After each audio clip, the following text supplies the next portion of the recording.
Kia ora koutou, nau mai and welcome to this webinar. Thank you for joining us today. This is the Commission's first webinar on our first ever monitoring report of the government's National Adaptation Plan. I've just kicked us off with a karakia, and now we're going to start getting into things. My name is Hikurangi Mills. I'm a descendant of Te Aroa and Mātātua, and I'm a principal analyst in the adaptation here at the Climate Change Commission. And also today I have the honour of being your MC. Alongside me in the virtual room today, via the power of the internet, we have the Chair of the Climate Change Commission, Dr. Rod Carr. We also have the Chief Executive of the Climate Change Commission, Joe Hendy, and Sally Garden, who is a principal analyst in the adaptation team as well. We're going to begin the presentation today with a presentation from Dr. Carr and from Joe as well. And then after that, there will be some time set aside for questions and answers. So if you do have any questions while the presentation's going along, there should be a little Q&A button at the bottom of the screen. Please put in your questions there, and we'll try to get through to them at the end of the presentation with as much time as we have available for that. Also, I'd like to note as well that the session today is being recorded, and this will be made available on the Commission's website after we're finished here today. But for now, because we don't have too long, we'll get right into it. So I'd like to invite Rod and Joe to present to everybody here today. Kia ora tātou. Kia ora everybody, and welcome. It's Rod Carr, Chair of the Commission. This webinar focuses on what is New Zealand's first monitoring report on our progress towards adapting to the impacts of the changing climate. We haven't done one before, and we've had to set up our own framework informed by the work of other countries to provide this progress assessment. The work of the Commission is evidence-based, and we are impartial to the extent that we don't make laws, we don't levy taxes or fines, we give advice and we monitor progress against plans that the governments have put in place. In assessing the National Adaptation Plan, which was created in 2022, the Commission did observe that the plan seemed to lack a number of quantitative measures and time-bound deadlines that would have made assessing progress a little easier. We do believe that future plans will need to be more precise in order for an assessment of progress to be even more rigorous. That said, on the evidence that we have gathered, we have been able to make 9 recommendations to the government of the day about how New Zealand might better prepare itself to live with the changing climate. And we'll quickly, Joe in particular, will lead you through those 9 recommendations before coming to your questions. But why do we monitor? What is the point of monitoring?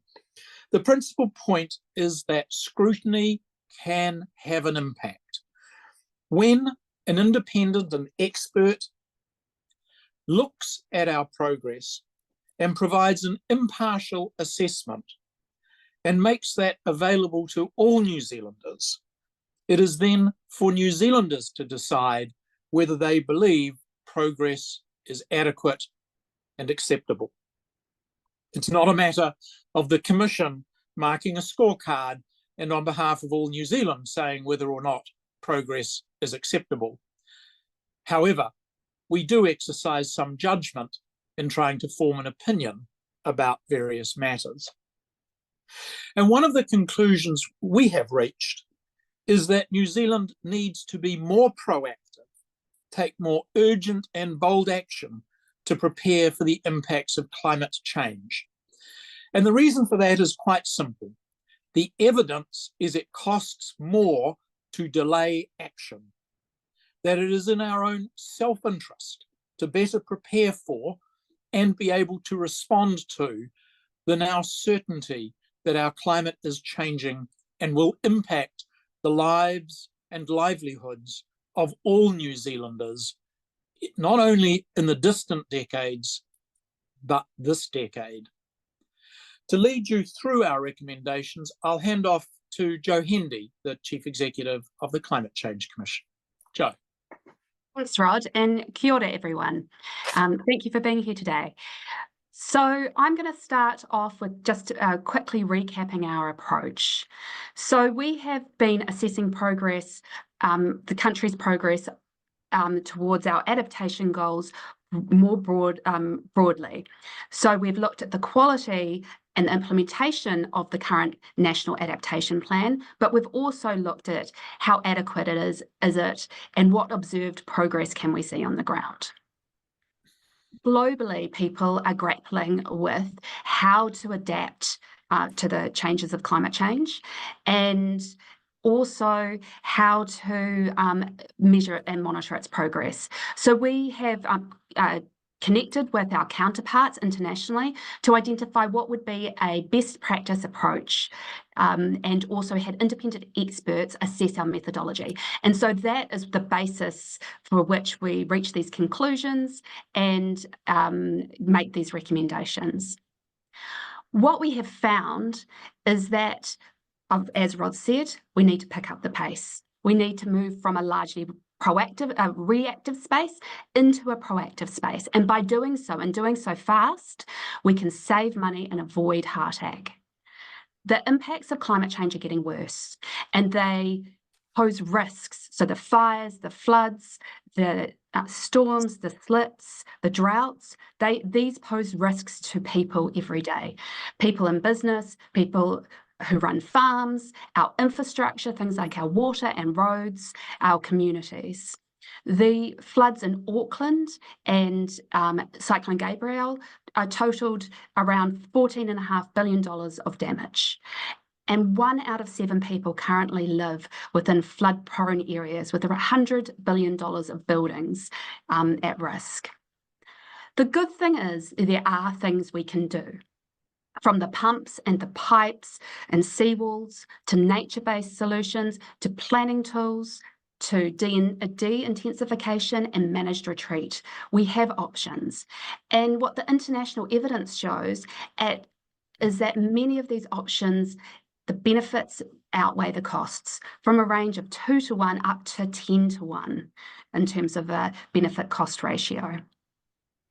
The other thing we know is that adaptation plays out on the ground through everyday decisions by people. People making decisions about where to live, how to do business, and where to do business. What we have pulled together are 9 recommendations to government to give people the tools, the clarity, and the information to make decisions that work for them and help create safer and more resilient communities. Next slide, please. So, moving to our recommendations, the 2 most high priority areas for action relate to enabling councils and being clear around how the costs will be shared and paid for. Currently, councils are often in between a rock and a hard place. For example, when consenting on floodplains, they face litigation risks in either direction.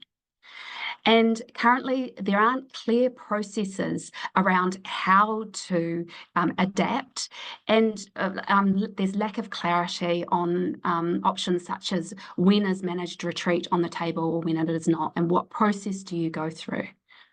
We also see that the cost question is a real roadblock, and we've seen that in processes such as in the Hawke's Bay, where communities have made good progress, but the process has stalled at that question of how the costs are going to be shared and paid for.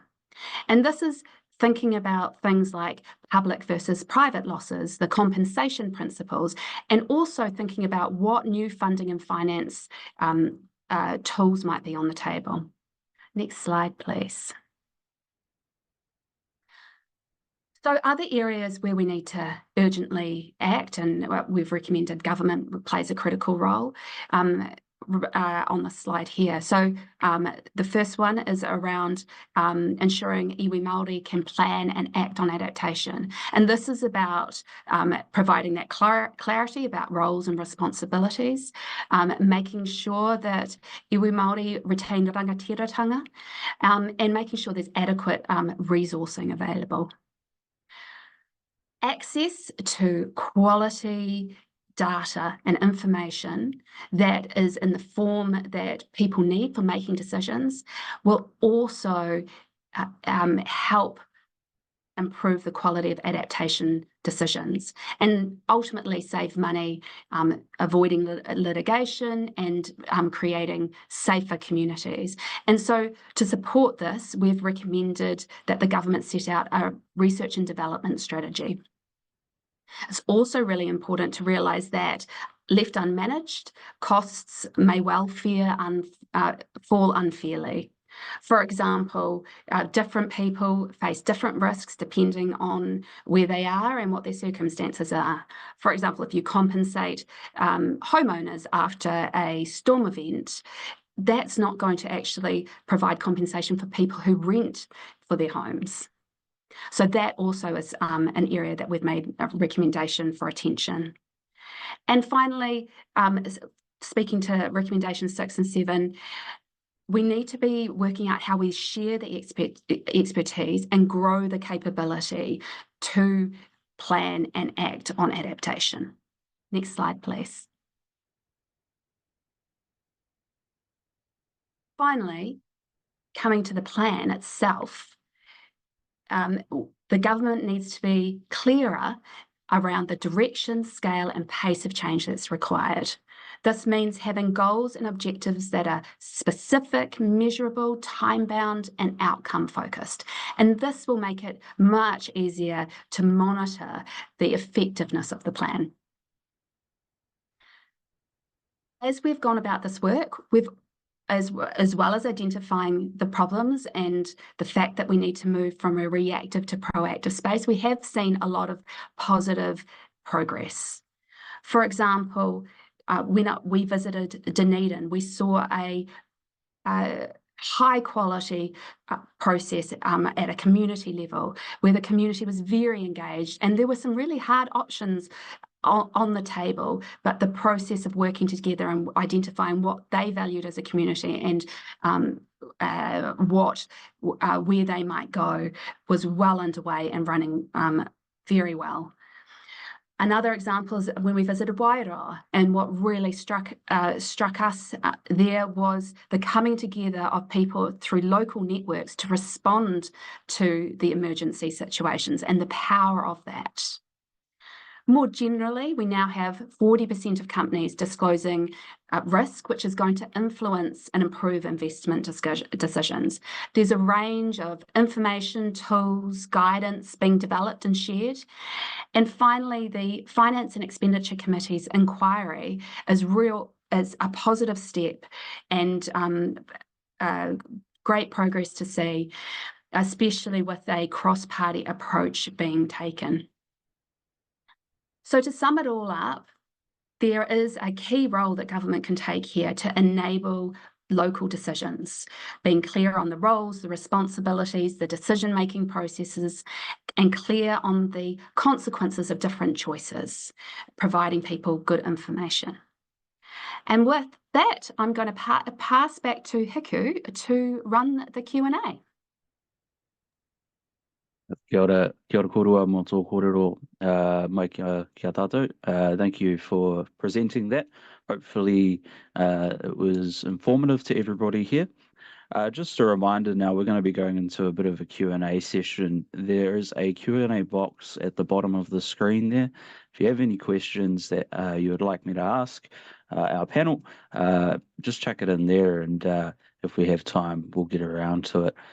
There's a couple of questions that have come through already, and the first one here is for you, Joe. Many of the people that are here today will be aware of the adaptation inquiry that is being run at the moment by Parliament's Finance and Expenditure Committee. How does this report feed into that ongoing work? Thanks, Hikurangi.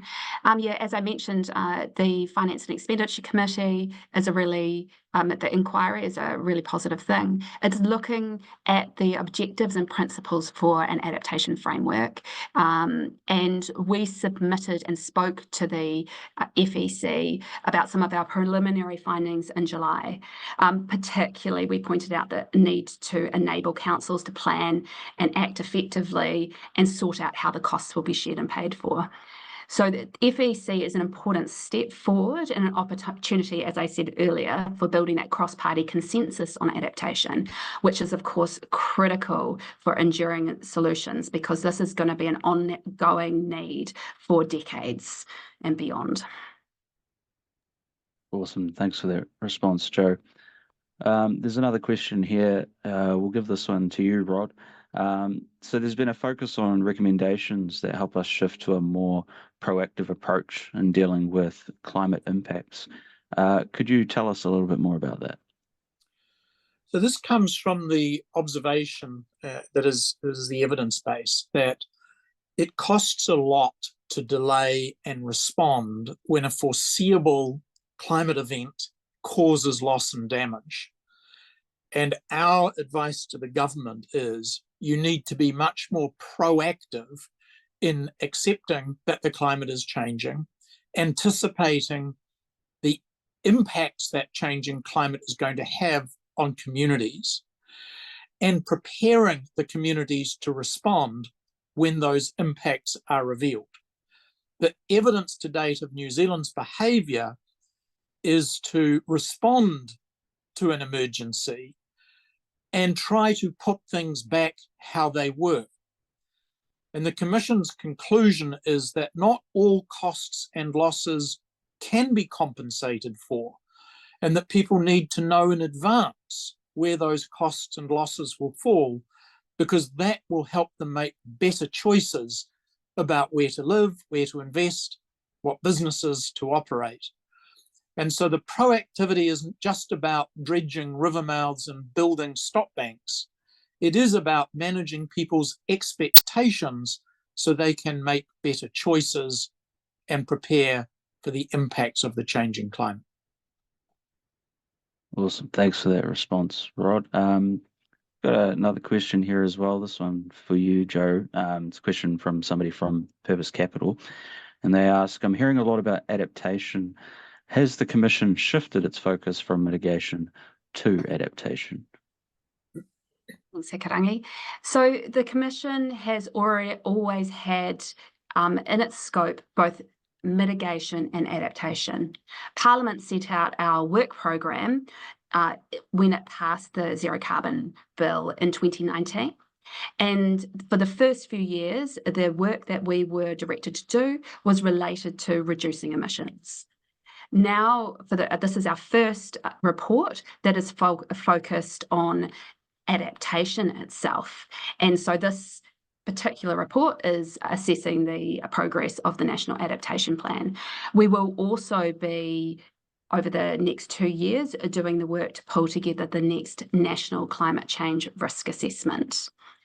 And I think a month ago, you will have also potentially seen our first ever monitoring report on emissions reduction. So that's still very much part of our role as we broaden our scope now to be producing reports on both emissions reductions and adaptation. Thanks for that, Joe. And I guess probably a follow-up question here, maybe for you, Sally. As Joe referenced there, this is going to be an ongoing responsibility for the Commission, reports being due every 2 years. Somebody that was in the team that's kind of been, I guess, at the front of this work, how do you see this evolving over time as we produce new reports in the future? Yeah, kia ora, thanks, Hiku. Yes, and an important piece of context here is that the first National Adaptation Plan is only 2 years old. So it's really too soon to make a clear assessment of whether the actions in that plan are having the desired effects. And that's why, as Rod and Joe explained in the presentation, we've really put quite a strong focus in this first report on assessing the quality of the plan. And that's really about looking carefully about whether the plan has the potential to set New Zealand up to be well prepared to cope with a changing climate and to thrive under a changing climate. And a key part of that has been identifying where we think there are significant gaps where more action is needed. And that's what you really see with our recommendations, sort of focusing on those areas where we think more action is needed to set Aotearoa New Zealand up to thrive. In future reports, as we'll be doing these every 2 years, we'll increasingly be looking at whether the plan is actually making a difference, whether adaptation action is actually having the desired impact on the ground. So we'll likely focus increasingly on outcomes and whether risks are reducing and how and whether adaptation action is driving that change. Yeah, that's awesome summary of how things will be shifting over time. And another question here for you as well, Sally. This is from Casey. Asks, in your expert opinion, is there already legislative tools that councils can use for adaptation, or do those tools still need to be created? Yeah, thank you. There are some legislative tools that councils can and already are using for adaptation. For example, under the current framework within which councils are operating, there are various acts like the Resource Management Act, the Building Act, Local Government Act, and the Civil Defence and Emergency Management Act that can inform and influence adaptation planning. But sometimes those acts do sort of push against each other or conflict with each other. And a particular issue here is that there is no specific piece of legislation or national policy that actually mandates adaptation planning and action at a local level, and there isn't a framework for how that should happen and how decisions will be made. So a really key thing here, as Jo talked about in her presentation, is it's really important to enable local government to plan and act effectively to adapt. And the cross-party inquiry is a really good step in the right direction there, and we'll be watching that with a lot of interest. I think maybe I can add something to that as well. I mean, really, this is about enabling councils and us all to take those adaptation actions. And it's about making the investment now to quickly move into that proactive space so we can get the savings through planning, thinking about where our infrastructure goes, the science that we need to get done to make better decisions, being clear on roles and responsibilities. And ultimately, getting this all clear will mean that we spend less time and effort in litigation, particularly at a council level. Yeah, thanks for that, Jo and Sally. And yeah, echoing that as well, that's something that we heard very clearly through our case studies too, particularly in South Dunedin, but also in the Hawke's Bay as well. What is the difference in responsibilities at a local government level, both the regional level and local councils, as well as central government? Got another question here for Jo. Deborah asks, how can we incentivize people and communities to plan ahead and adapt when this is likely to come at their cost, i.e. through rates increases, rather than just waiting for a government bailout? Yeah, so I think it comes back to actually some of those points that I was just making around having clear responsibilities and processes, having the information clear and being really clear up front about what the consequences of choices are. People hold back when there's uncertainty, and that currently is what we've got a lot of in this space. So providing that certainty for people to actually make those proactive decisions that essentially will make their communities more resilient in the long run.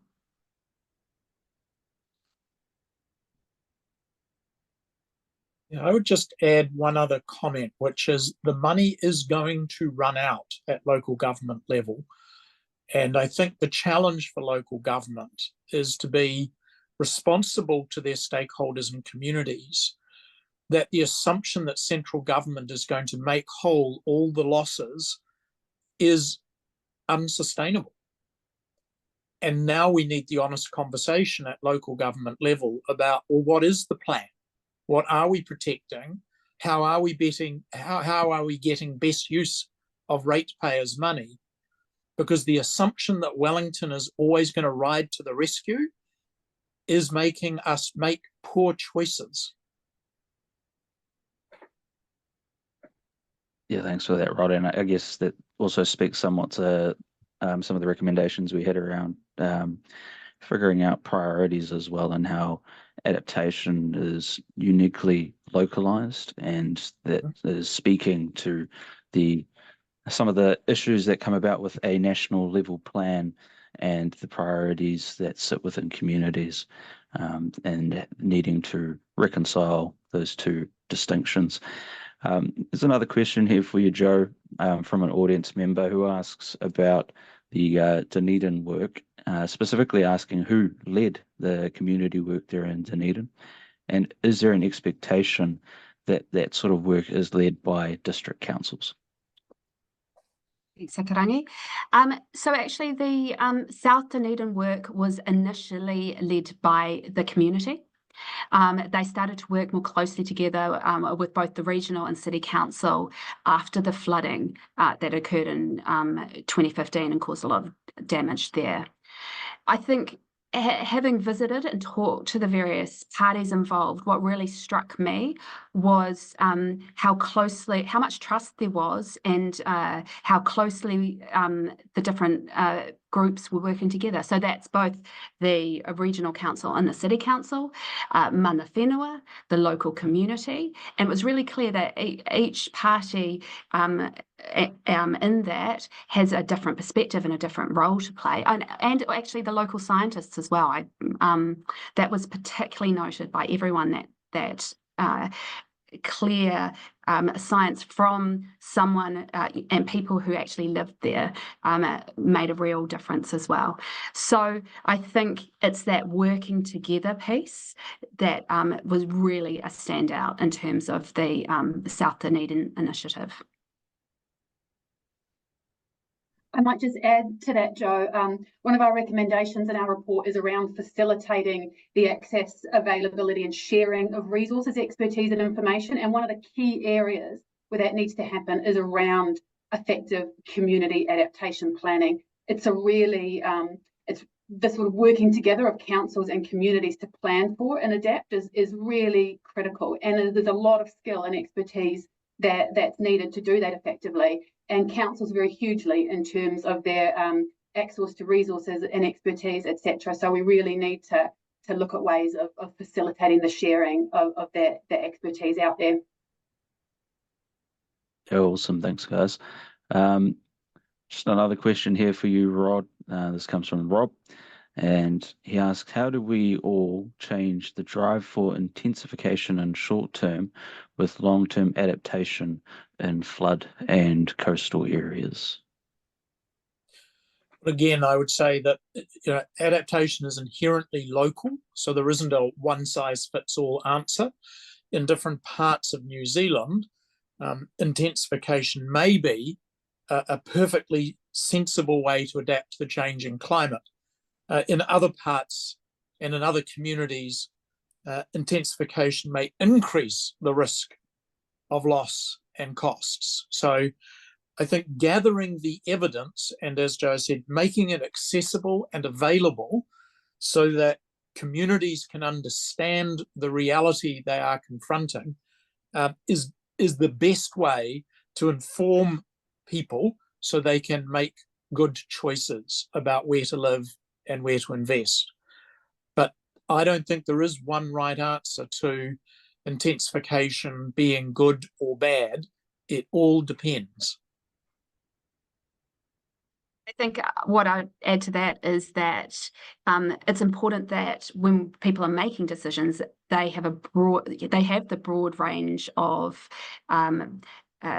impacts in mind. So if we have siloed thinking, then we're going to end up with what's called maladaptation. So it's a key where we make investments in the short term that end up putting us at greater risk over the long term. And so that's where having this access to information becomes really important. Thanks for that, guys.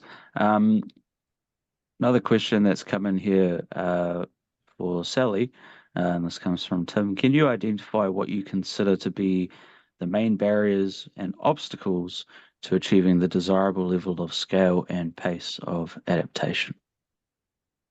Yeah, thank you for the question, Tim. Yeah, as I've mentioned a few moments ago, we really put a lot of emphasis in this first assessment on looking at the quality of the plan and to help identify where we thought there are gaps in the plan. We did a lot of work, a lot of research and engagement with people across a whole range of sectors and areas to try and understand what the barriers are at the moment to effective adaptation action.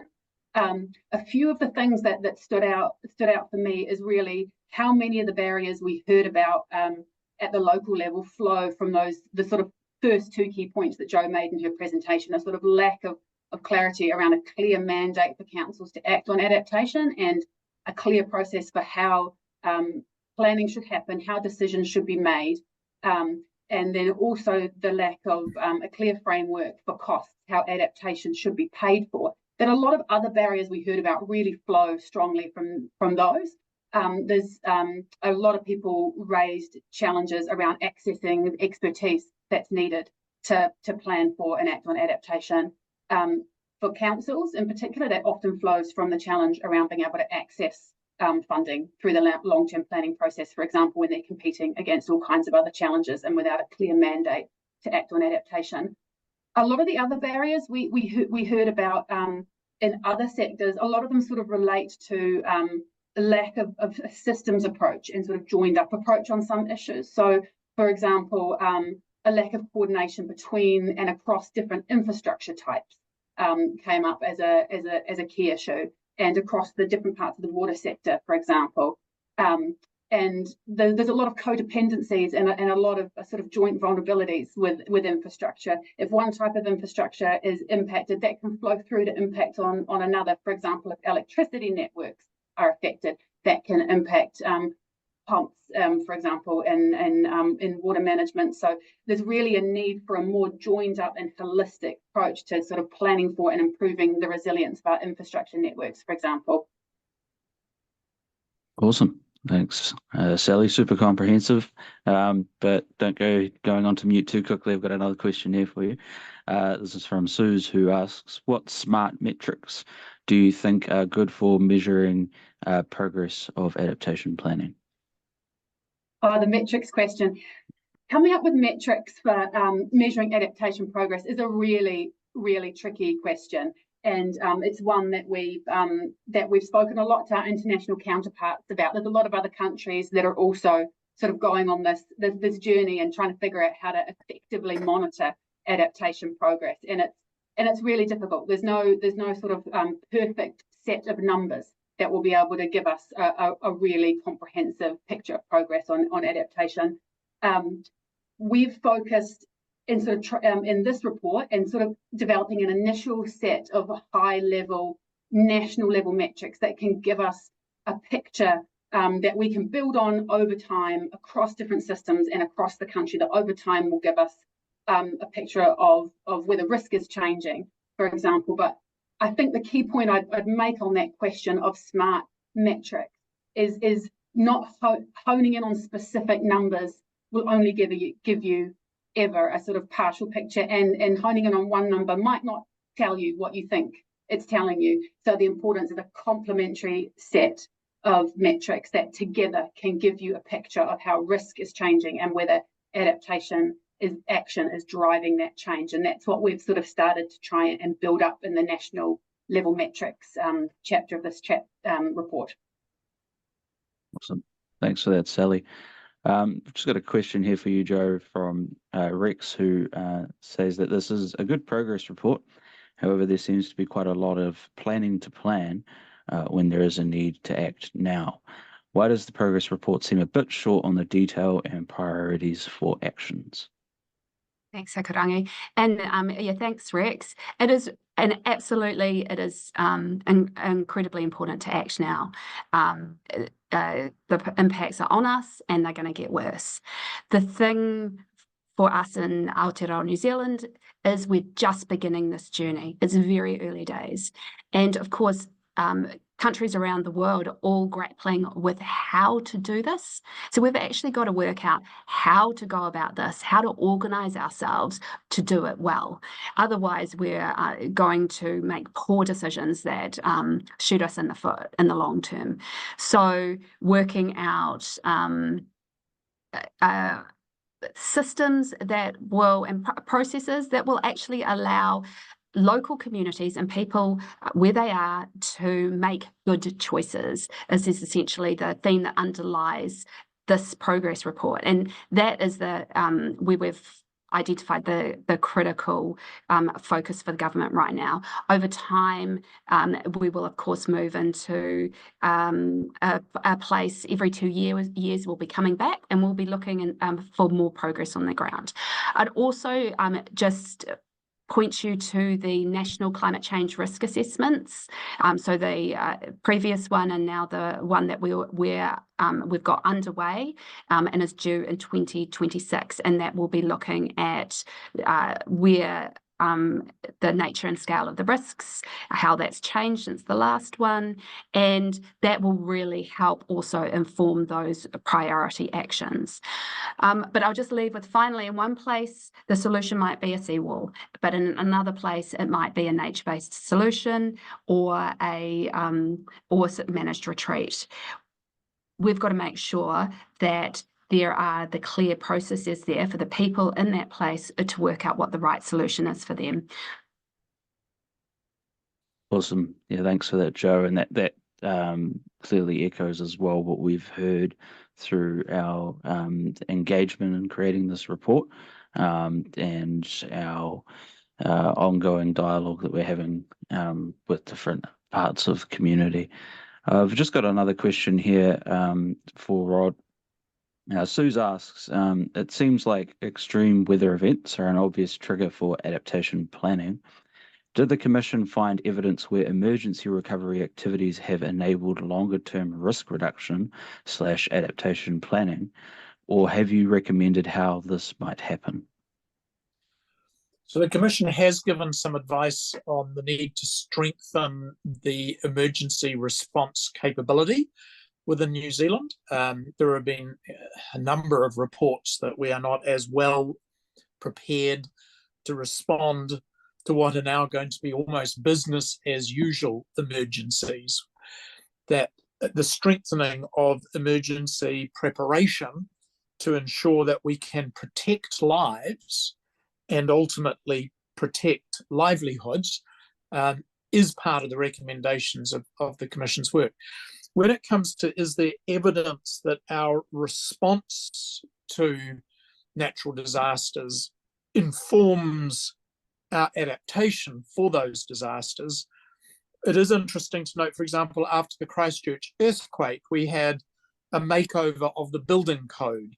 So there's a long history in New Zealand after earthquakes of reviewing the building code, informed by the failed structures of the time.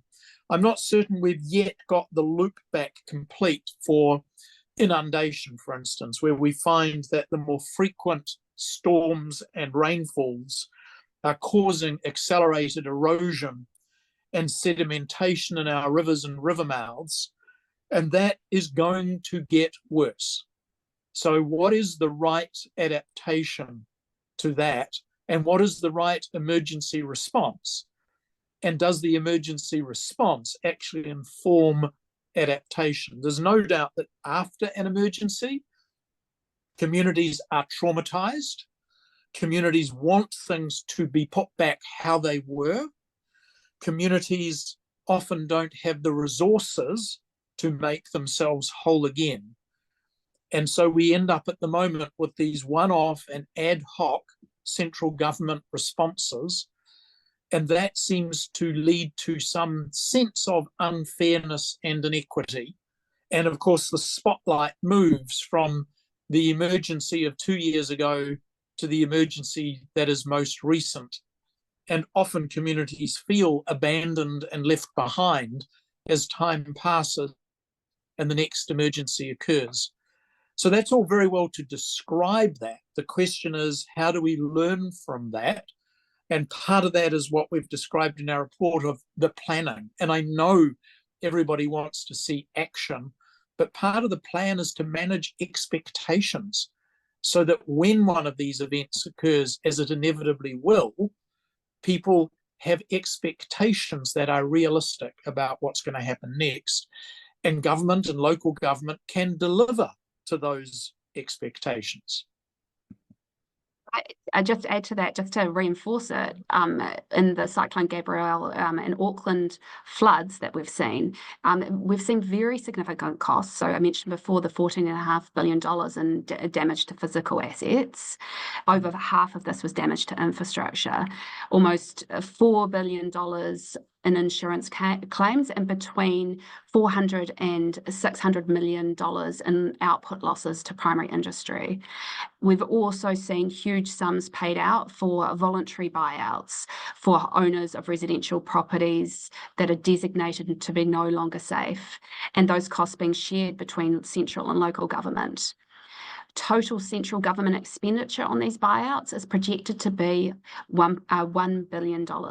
And so you can see from that, that's not sustainable as we're going to be facing more and more events. And of course, as Rod was saying, this type of response creates expectations around compensation quite understandably, and it also influences the choices that people make about where they live and do business. So this is where it's really important that we move to this proactive space where it's really clear about how costs will be shared ahead of the next big event coming.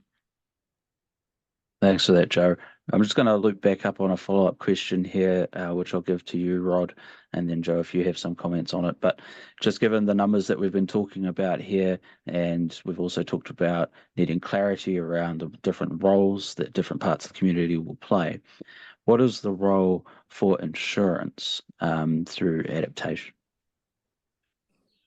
Yeah, well, I think the insurance industry is pretty alive to the changing likelihood of climate-related events and the losses that arise. As a consequence, you're seeing global reinsurers, and there are only about half a dozen in the world, who basically underwrite the frontline insurers, reduce their cover and increase the cost of the cover that is available. Insurers are in it to make money, and as the risk rises, in some cases, there won't be a price at which they will offer cover. You can't buy insurance for an event which is certain to happen. In other cases, the cost of insurance may be unaffordable to households and businesses, and as a consequence, there will be a reduction in coverage, even if the policies are available. I think that is all inevitable. Insurance is going to get more expensive and less available to cover for the impacts of a changing climate. And that's why people need to make careful choices, because if insurance is not available, banks are unlikely to lend. And the willingness of banks to lend determines, in many cases, the value of land and buildings. So we are seeing capital markets respond to the changing climate. Thanks for that, Rod. Question that's come in here from Ian. Tēnā koe, Ian. I can take this question. We've used the term iwi Māori quite a lot throughout the report. However, the message that Ian is hearing on the ground from mana whenua no te poti is that the key to adaptation should be working with hapū and rūnanga, and asking for a comment about that. So the term iwi/Māori is one that we've used in all of our advice to date. And that's an intentional choice because there's a multifaceted need when talking about Māori. So obviously at an iwi level, you can discuss iwi chairs, but then there is also the need to bring in hapū, urban Māori authorities, whauma and other Māori land trusts. And so iwi/Māori has just been a catch-all term used to try and bring everybody into the tent when writing our advice. But to the point that you're making around the drivers coming from a flax roots level and from a hapū rūnanga approach, that's something that we've heard very, very clearly through our engagement with Māori, and something that we're trying to intentionally weave into our advice and bring through in our future advice as well as it evolves over time. As an example, the needs of the marae here at Maketu, which is only an hour down the road, is very, very different from the needs of my marae, which is inland. And so those priorities and those aspirations that each of those communities have, Māori communities have, need to come up from a flax roots level, which is, as you've correctly identified, driven by hapū and rūnanga through iwi and other forms of Māori communities. Hopefully that answers your pātai. Just going to go back now. Sally, it's a question for you. Casey asks, does the Commission have advice on what the specific and measurable outcomes should be for adaptation? Yeah, thank you for the question, Katie. Yeah, we've highlighted in our report that future adaptation plans could be improved by identifying really specific, measurable and outcomes-focused goals and targets. And an important part of that is across different timeframes, so the short, medium and long term. Right now, we found that a lot of the goals and objectives in the National Adaptation Plan, they're very difficult to monitor progress towards because they're not specific, measurable and time-bound. In terms of specific advice on what they are, I would just say that I just want to acknowledge that it is really, really difficult to do that. And for example, when we looked internationally, we found that in most other countries, national adaptation monitoring focuses really strongly on the sort of planning and implementation because they're generally easier to quantify than outcomes and impact are. But at the same time, I want to emphasize that it is really important to develop those because that also, in coming up with those, that requires careful consideration of the direction and speed of change required and would really help to make sure that the actions in the plan are prioritised appropriately. So acknowledge the difficulty of it, but it is really key to making sure the plan supports action at the scale and pace required. Awesome. Thanks for that, Sally. Just another question here for Joe. Emily asks, how much is the Commission looking to the pros and cons of past retreat experiences, such as the Christchurch Red Zone and Matata? These are two examples. There are useful lessons to draw from these experiences. Thanks, Hikurangi. So we have looked at two case studies on the ground, and that is South Dunedin and Wairoa, and that has been very useful to counterpoint our national level assessment here. Because of course, as we've said quite a lot in this webinar, adaptation inherently happens at the local level, and so drawing out those insights matters. And what really comes out of those case studies is that these decisions are not easy to make, and what we need is central and local government working with communities to make their choices. That's absolutely critical. So yeah, examples on the ground from the past are very insightful for what we need to do to make our adaptation, move it into that proactive space. Thanks, Joe. And I'm just going to make an extra point here as well to support that. Matata is a really interesting example because so that's part of my neck of the woods as well. And there's some old corridor around Matata that talks about the river there being like the tail of a gecko. And so for the longest time, Māori there didn't really live too close to the river because it was said to move around a lot and it would cause damage. And so that's an old kōrero that's existed for a long time, and it speaks to, I guess, the inherently localized nature, not just of climate change and adaptation, but also of mātauranga and the knowledge that sits within communities that can be used to help adapt those communities. So we've probably got time for a couple more questions, so I'm just going to scoot down and ask one here for Sally. Benjamin asks, did the Commission review include considering how other government plans and policies can impact the National Adaptation Plan's chances of success? Yeah, kia ora, thanks for the question, Benjamin. Yes, we did look at, in our assessment, we looked at actions beyond just what was included in the National Adaptation Plan. In part, that's because the plan was released 2 years ago, and it's a very dynamic environment, and a lot has changed since that time, particularly with the extreme weather events that have happened since then, alongside a change in government also. So we did also consider how other plans and policies that have been announced since the National Adaptation Plan was released can impact progress towards achieving the plan's objectives. And in looking at progress, we also looked more broadly than just the actions in the plan and considered other actions and work programs underway that could contribute to progress or push against progress. And that included action happening at the local level and work being carried out by local government and communities and by businesses in the private sector as well. So yes, we have looked more broadly than that. Thanks for that, Sally. Rod, just a quick question here for you from Phil, who asks, in the absence of a framework, the financial system is effectively being asked to manage retreat. Does the Climate Change Commission have a view on the benefits and risks of this approach?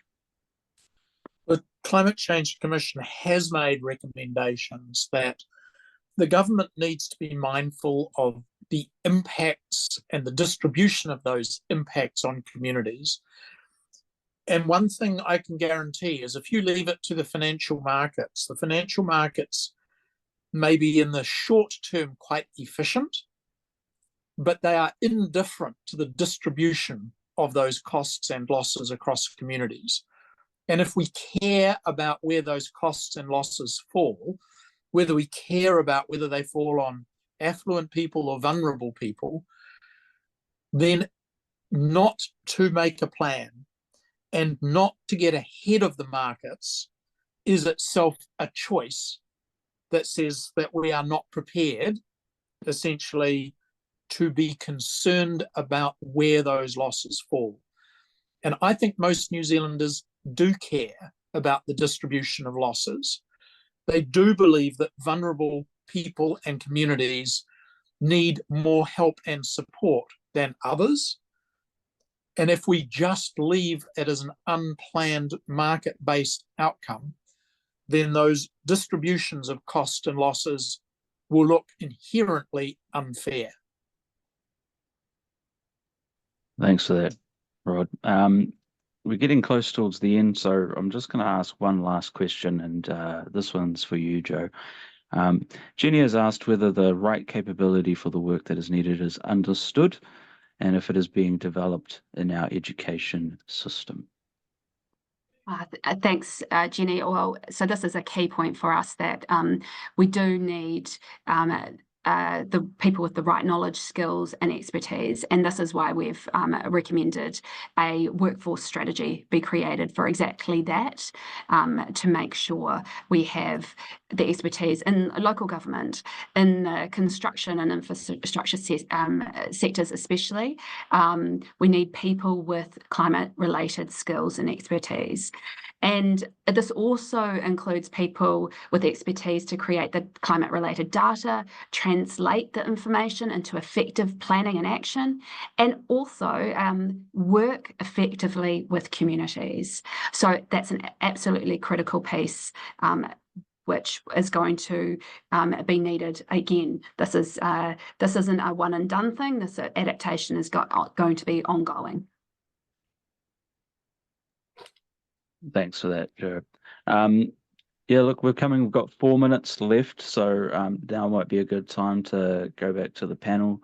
just to hear if you've got any reflections or any final thoughts on the kōrero that we've had today. And I'm going to go to you first, Rod. Well, thank you all for your questions, and I'm sure there are a lot more questions than we've had time to answer. My notes to myself are pretty clear here. The reason we need to plan is because it's in our own self-interest. Planning enables investment. Investment and adaptation will lead to savings. The cost-benefit ratio of planned preparation for adaptation is positive. Not to plan is not to invest, and that is a choice that will lead to higher costs later. That adaptation is inherently local, and local communities need to inform and participate in the decisions so that they are the best decisions for those communities, but also so that the communities will have realistic expectations about what adaptation is about. That local involvement needs access to information that is relevant, timely, and affordable. And that includes information about where costs and losses will lie. And only with that information can local decisions be optimal for local communities. So thank you for your interest and for your questions and your attendance today. Kia ora. Thanks for that, Rod. Joe, any final reflections? I would just, I think to build on that, the thing that I'd like to add is around the fact that we're just at the beginning of this, and reiterate that everyone, globally, people are trying to work this out, how to do this. There's some really tough pieces to it, but we're also seeing some really good things happening on the ground. The Commission will be coming back every 2 years to redo our progress assessment. And this is why this is important, is because having that independent evidence base available to everyone about how the country is tracking will empower people in terms of whether we're doing enough on adaptation and whether the right choices are being made, whether we're acting urgently enough. Awesome. Thanks, Joe. Sally? I'm not sure I have too much to add beyond the really great final thoughts that Rod and Joe just offered.